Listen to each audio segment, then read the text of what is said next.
Orphan is one of my favourite films. In fact, I would say Orphan is one of my top five all time favourite films. I absolutely adored it. So, needless to say, I was very, very excited for First Kill, which is a prequel to Orphan. And I have a lot of thoughts, but I'm not going to give any spoilers for this specific film. Maybe towards the end I will with a spoiler warning. But this definitely will spoil the first film if you haven't seen it, and that's true of the film itself. If you haven't seen the first film, I feel like watching this first would ruin the first film. But at the same time, there was a point in this, maybe about 80% of the way through, where I thought, I'm loving this, really enjoying it, it's really gripping. Imagine how gripping it would be if I didn't know what happened after the fact. Because obviously the first film is set after the events of these first films, so I didn't know how this was going to end exactly, but I knew what wouldn't happen. I knew certain things about it because of the first film. So if for whatever reason you do see this before you see the original film, I'd love to know what you think of it. But of course, I'd love to know what you think of it even if you are watching it having seen the first film, and how you think it compares. This is not one of my top five favourite films. It does not compare to me on the level of Orphan, but it is still absolutely brilliant, and I genuinely loved it.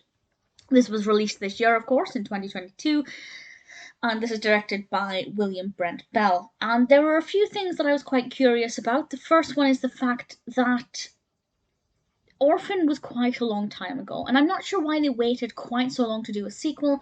I don't know if there were a lot of problems with getting it to this stage. Well, prequel, of course. I don't know if there were, problems, or if it's just something that they didn't begin to develop until quite a while later, but Orphan was 13 years ago. And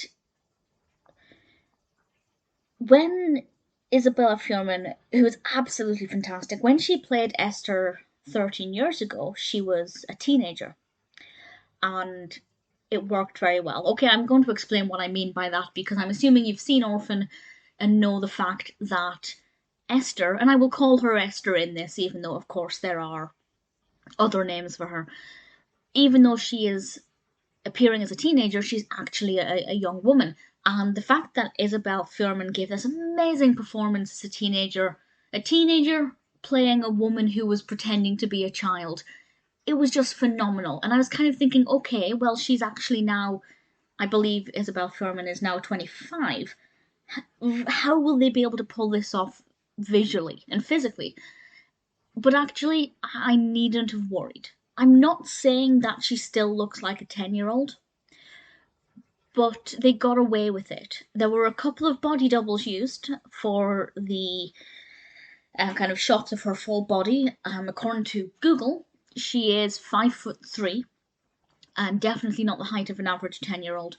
But there were a couple of body doubles used to make certain scenes more realistic. But to answer my most important question, or my first most important question, can they get away with a 25-year-old actor playing a 25-year-old character who's meant to look like a 10-year-old and get away with it? Yes, they can. I think they did it very well and very effectively. And the fact that it's been 13 years didn't really pose any problems. Now, the narrative itself, this is set... It's interesting that it's called First Kill, because I'm not saying that it isn't the first kill, but it kind of doesn't really focus on that.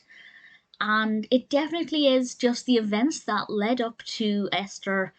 Again, massive spoilers for the first film, but events leading up to her being free, being in the position where she was at the adoption agency, and kind of everything that took us up to when the first film started. And we have obviously tidbits of information because of what the film revealed. When the film revealed, the 2009 film kind of revealed that twist. It's one of the reasons why I love this film so much, or that film, because it was so unexpected and it chilled me. And it's not very often a film will make me feel quite that sick.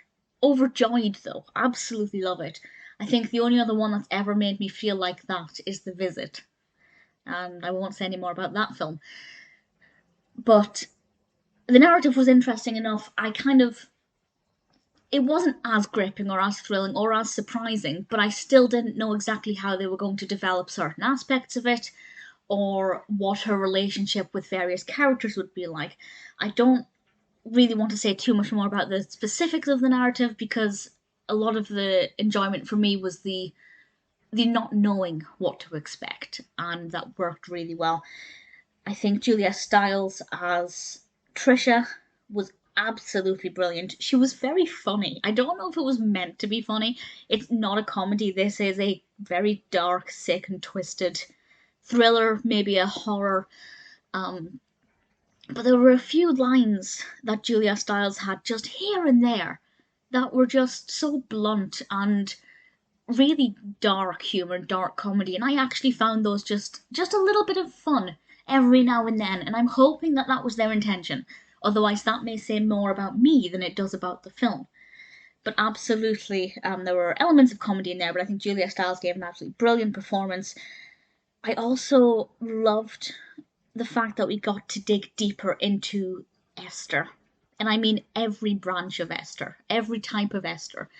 That won't make sense if you haven't seen the film or the other film, but the reason it works so much and the reason Orphan worked so much, yes, the same with this film, the music and the sound effects were amazing, the use of lighting was, eerie and incredible, and the narrative was gripping and compelling, and they held back enough information so that when things were revealed, at least for me, it was completely unexpected, and that's definitely the case here.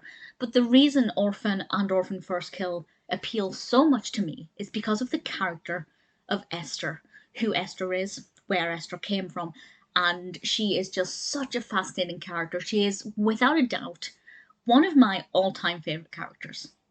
And that probably goes without saying, since Orphan is one of my all-time favourite films, but if they hadn't got the writing of that character right, and indeed if they hadn't got the casting right, it wouldn't have worked. So hats off to the casting director and the casting department, and of course the same to Isabelle Fuhrman. Absolutely phenomenal performance. Really, it worked very well. As I said, I wasn't really sure how it would work. I'm not entirely sure when they filmed this. I'm sure I could find that out. Maybe it started before the pandemic and it's taken them a couple of years to get it finished. If anybody knows that, feel free to let me know. Apparently, according to IMDb, it was filmed in 2020. So Isabelle Fuhrman was actually 23 and playing a 10-year-old. And it works. It works really well. And the dialogue is brilliant. It's not as compelling as the first film, but I didn't expect it to be because that sets such a high bar for me. But the performances was great. The shots were brilliant. Esther is amazing as ever, and I went into this hoping it wouldn't be one of those sequels or prequels that completely missed the point of the original film or missed the feeling of it, missed the vibe. But actually, it did a remarkable job, and I truly adored Orphan First Kill.